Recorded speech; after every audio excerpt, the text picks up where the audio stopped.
আসসালামু আলাইকুম বন্ধুরা। আমার সামনে যে ইজি বাইক ও অটো গাড়ির চার্জারটি দেখছেন, এই চার্জারে প্রতিনিয়ত একটা সমস্যা হয় কি জানেন? গ্রামের ভিতরে কিছু কিছু বাসা বাড়িতে ট্রান্সফরমার দুর্বল থাকে, যে কারণে ভোল্টেজ কম হয়ে যায়। কম হয়ে গেলেই আমাদের দোকানে যখন আমরা চার্জে দিই তখন দেখা যায় যে এক ঘাটে কাটাটা মিডিল পার হয়ে লালে চলে আসে। কিন্তু ওই গ্রামের ভিতরে যেখানে ভোল্টেজ কম সেখানে 5-7 ঘাট মারার পরেও, মানে 5-7টা ভলিউম এইভাবে মোড়া দেওয়ার পরেও এই কাটাটা আর কি, মিটারের এই কাটাটা মিডিলেই আনা যায় না।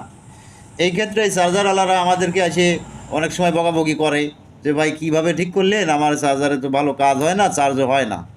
কিন্তু উনি কিন্তু বুঝতে চায় না যে ওনার বাড়ি ভোল্টেজ দুর্বল, কারেন্টের সমস্যা আছে। যে কারণে আপনারা এই মিটারটি কিন্তু আপনারা এখানে সংযোগ দিয়ে দিতে পারেন। এসি ভোল্ট মিটার, মিটারটির দাম মাত্র 50 টাকা। আপনারা এইখানে একটা ছিদ্র করে এই ভোল্ট মিটারটি প্রতিটা চার্জারে সংযোগ দিয়ে দেবেন। যখন ভোল্টেজ আপ ডাউন করে, কমা বাড়া করে, চার্জার যার উনি কিন্তু নিজেই আর কি এইটা দেখে বুঝতে পারবে যে ভোল্টেজ কখন কিরাম আছে। হ্যাঁ, তা যাই হোক, ভিডিওটি ভালো লাগলে আমাদের ইউটিউব চ্যানেলটি সাবস্ক্রাইব করে দিবেন।